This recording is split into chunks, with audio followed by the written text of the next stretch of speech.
we just got what is pretty much the biggest Fallout 76 update thus far. I talked about this for a while now in the weeks leading up to it, but it adds in just a lot of different things. A new DLC questline that is probably going to add in more new content and just more things to do than anything we've seen previously, although it might not be for everyone and you'll see why, but also other things like player vending that is going to dramatically change this game, legendary weapon scrapping, and a variety of balance and gameplay changes. In this video, I'm going to go over all of that, give you a good idea of what actually was added in and what kind of gameplay you can expect from it. Some of you guys might have seen my live stream of this earlier today. That was a lot of fun, but almost immediately after I finished that, I did get copyright claimed for the music that plays in the Atomic Shop while I was idled in the Atomic Shop. So hey, if you want to leave a like on this video to counterbalance the copyright claim on that video, I would appreciate that. Either way, the first thing to look at is the new DLC questline known as Ever Upwards. This is actually a really interesting questline because it's pretty much unlike any other DLC quest we've seen in Fallout 76 thus far, in the sense that it's not really a story-driven questline, it's more of an activity-driven questline. For this quest, what you're going to be doing is joining the ranks of the Pioneer Scouts. Think of this as similar to the Boy Scouts, although it's not exclusive to boys. After joining the game, you're going to have a miscellaneous quest to actually go to the Pioneer Scouts camp, and once there, you're going to have to talk to the scout leader, and that's going to be an individual or a robot named Jaggy. He's going to recruit you into the Pioneer Scouts, and from there, you're going to have a variety of tasks, and once you complete all of them, you will be promoted to the Possum Scout. And just as an aside on some of these robots, the voice acting on it was really well done. Jaggy is the main one, but there are several other side ones. All of them really do sound like what I would imagine like a Boy Scout leader to sound like. Oh great, another tadpole. I was once the assistant to a world-renowned entomologist. Now, I'm a Pioneer Scout leader. I bet you don't even know what an entomologist is. And even as you're completing some of the challenges related to this, they really do nail down the whole camp counselor that doesn't really care if you succeed or fail type deal. The test is stupid simple. Put on a swimsuit, go to each buoy, and get back here before time runs out. Swim to them in any order, I don't care. Just make sure you hit all of them. And again, don't forget to wear your dumb little swimsuits. As far as this upgrade process goes, it's actually pretty interesting because in order to get promoted from a Tadpole Scout to a Possum Scout, you'll have to do several general tasks that you're probably familiar with, but then there's going to be a variety of Tadpole Scout challenges that you can complete to earn merit badges. And if you want to rank up, you will have to complete at least 3 of these, although there is a variety for you to pick from. As you complete some of the challenges required for this rank up, you will get certain item rewards. Once you actually do end up hitting the Possum Scout rank, you will unlock the backpack as well as access to the Possum Scout merit badges and the challenges associated with them. And even just outside of the quest, these merit badges are actually pretty valuable. There's going to be new vending machines you can find at the Pioneer Scout camp that you could actually use these merit badges on. There's 2 separate ones here. One of them is exclusive to the Tadpole Scout and the challenges associated with them, and the other one with notably better loot is associated with the Possum Scout and those challenges. There's also 2 daily quests associated with this that do give you new items, as well as 1 event that you can complete, but that's it. Like, that's the entirety of this DLC questline.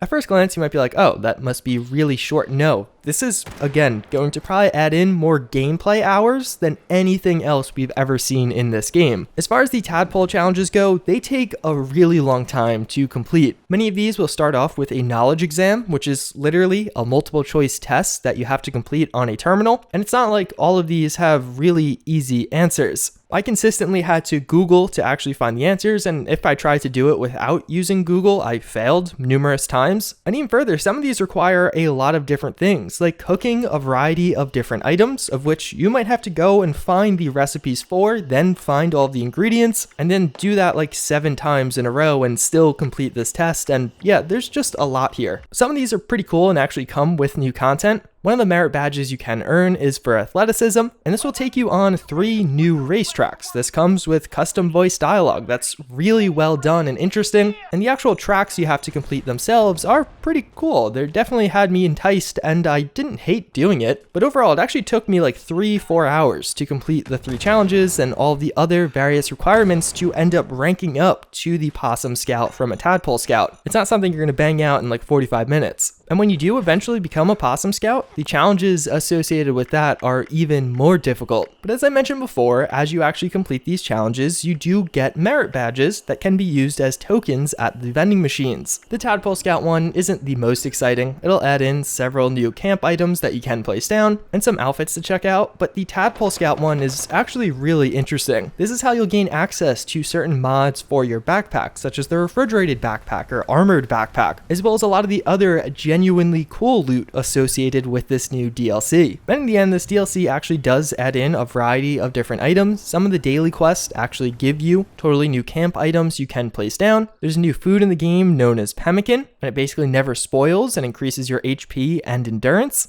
And also you can get a variety of different bug related things, such as these bug grenades that will actually deal extra damage towards bugs, or bug repellent that'll make it so bugs do less damage to you. Outside of all of that, there also is a new event added in with this. In some of my videos, I referred to it as Campfire Tales. In game, it seemingly is known as Terrors in the Dark. I don't know what's up with this particular event. It is extremely elusive, so much so that I don't have footage of it because as of right now, I don't know of anyone that has footage of it. Out of the hundreds of players I've talked to or interacted with, I only know of one that has actually played it, as well as a group of several people with him. And it seems like it is going to be your kind of run-of-the-mill event. You bring a holotape to a robot, he'll tell his campfire tale that is basically going to be recounting what a woman went through. And there's some things you have to do along the way, get some wood for the fire, and there's an enemy at the end that is a legendary. But again, I don't know if there's maybe an issue with the implementation of this, if maybe there was like a decimal point that was in the wrong spot, but I server hopped for like 30 minutes and couldn't find it myself to get you footage. Although one oddity with two of these badges that I'm not entirely sure what happened, the medic badge as well as the reptile badge are not presently completable, or seemingly they can't be completed. The medic badge requires you to use a stim pack diffuser. This has been an item in the files for a while. Basically, it seems like when you use a stim pack, it'll actually heal your entire team, but I haven't seen anyone actually find a way to get the stim pack diffuser, and based off data mining, it doesn't seem like it actually is in the game just yet. And the reptile badge requires you to craft a frog habitat. You can actually craft a frog habitat at your camp, and people have been placing frogs in them, but it never checks off the quest. So I'm not really sure what happened with these two challenges. Are they teases at future content? The frog one seems like it's more likely to be a bug, but the stim pack diffuser is curious. Maybe somebody didn't realize that they weren't live yet and accidentally set the challenges as live. So overall, I would actually say this DLC questline is pretty interesting. On one hand, there's not much story to it, which I know a lot of people, especially Fallout fans, will value. But looking at the other side of things, there's definitely a lot of hours of content. You're gonna have a grind of trying to complete some of these challenges, earn these merit badges, and some of the rewards for these are pretty big. Those backpack mods are pretty massive improvements. The basic backpack will actually just increase your carry weight by 30, although there is a variety of cosmetic mods. Some of them are in the atomic shop right now, and it seems like there will definitely be more on the way. Overall though, I would say Ever Upwards is definitely a welcome addition to the game. It adds in a lot of stuff to do, and even though some of this can get pretty grindy, like one of the Tadpole Scout challenges involves actually launching a nuke just for that one merit badge. Once you do eventually rank up to a Possum Scout, some of those rewards are worth grinding for. It's not aimless grinding like it is with legendaries, where you don't really know what the end reward is, but rather directed grinding that actually does have some new and custom events associated with it. And I know this won't appeal to everyone, but I feel like it is a good addition to Fallout 76 as far as just adding in some more kind of endgame-esque content. It's not really endgame because it's not hard, it just takes a decent amount of time to complete all of them. But if you're just looking for a story-directed questline,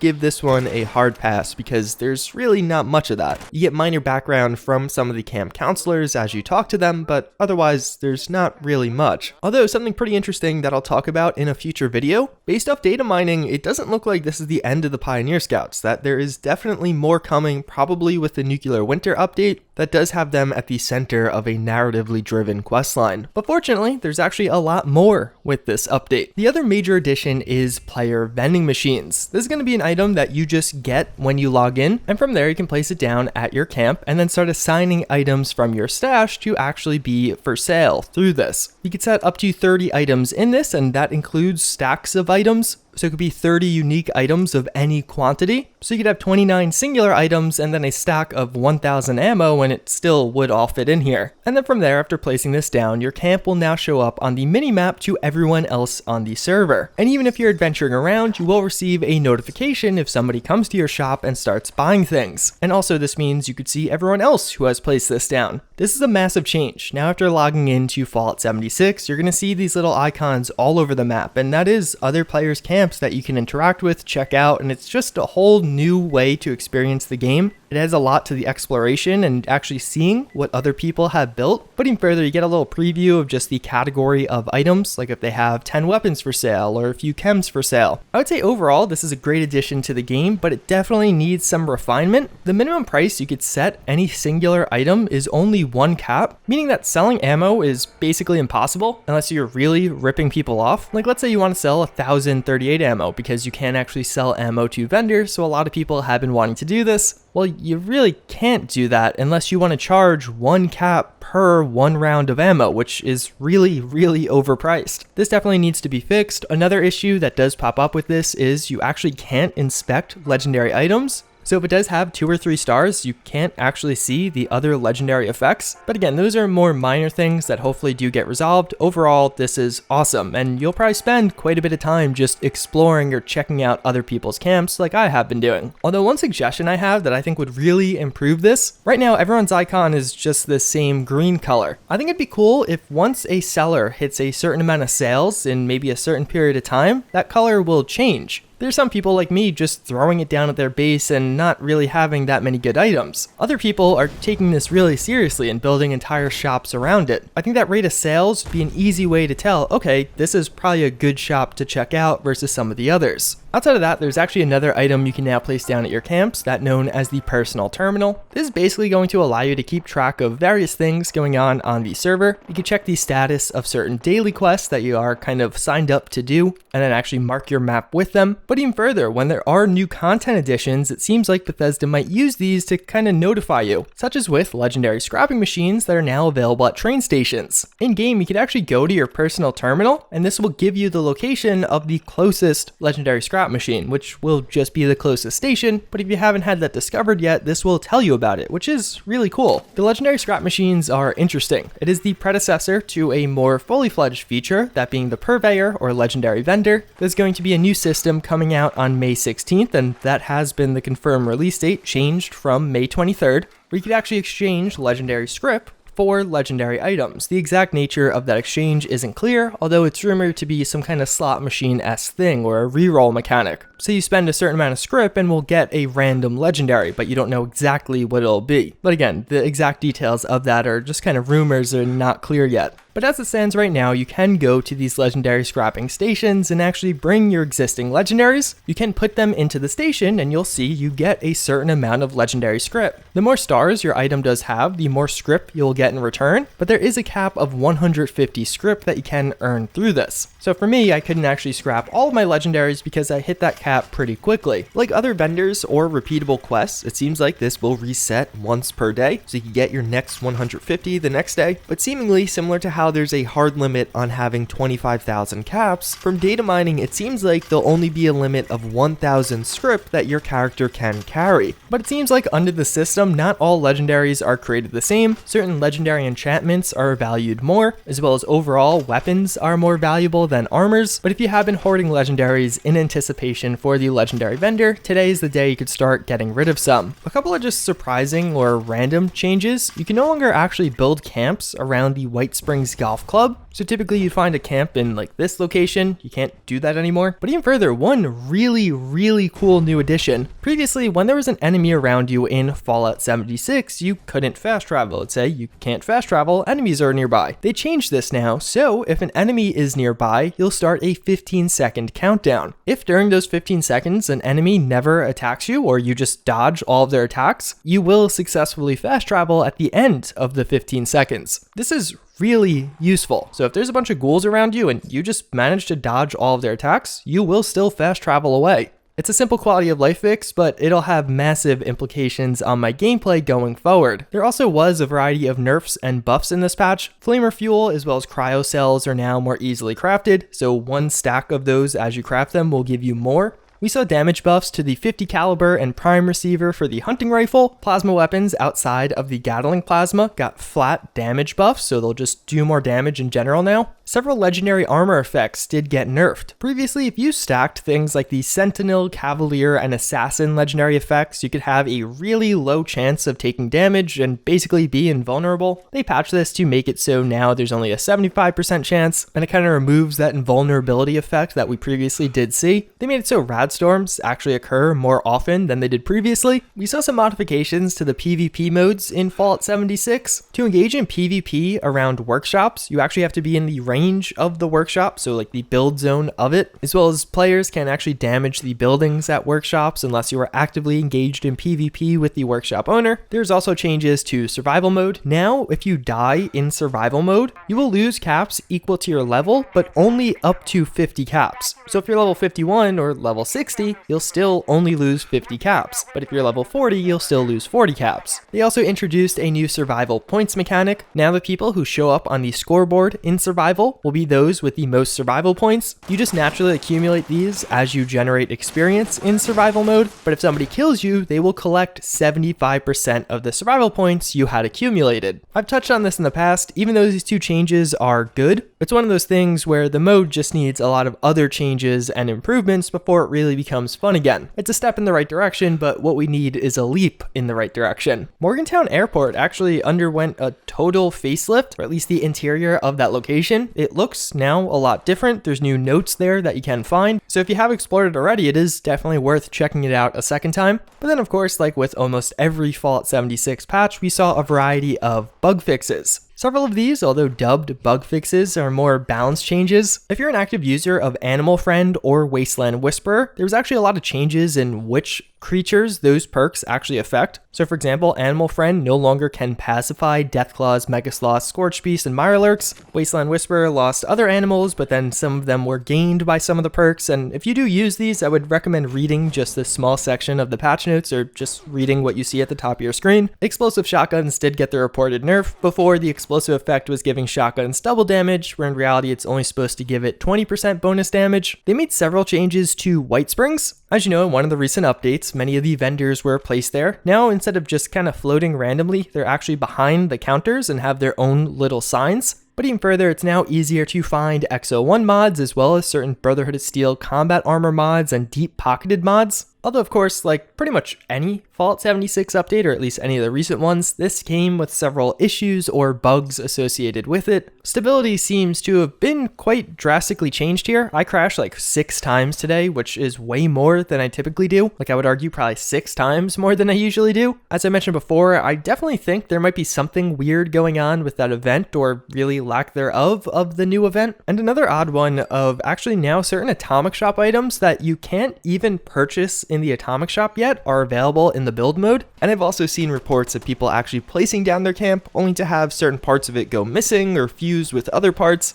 And I think this is particularly put on display with this patch, since it is a very camp focused update. But overall, this is probably one of the best patches we have. It's certainly one of the largest, and definitely adds in the most new content and hours of gameplay. It definitely is a positive change to the game overall, although there's a lot of information that was added into the files that we could find through data mining. I'm not going to talk too much about this right now because it is well deserving of another video, and there's a lot there, so I can't really talk about it all right now. But it looks like refrigerators might be coming to Fallout 76, and it looks like they might be an Atomic Shop exclusive. But again, I'll have more on that in a future video. Either way, hopefully you found this video informative. Hopefully you're enjoying at least some part of this update. There's definitely a lot of content for almost anyone who plays this game. But with that, I hope to see you all next time. Later.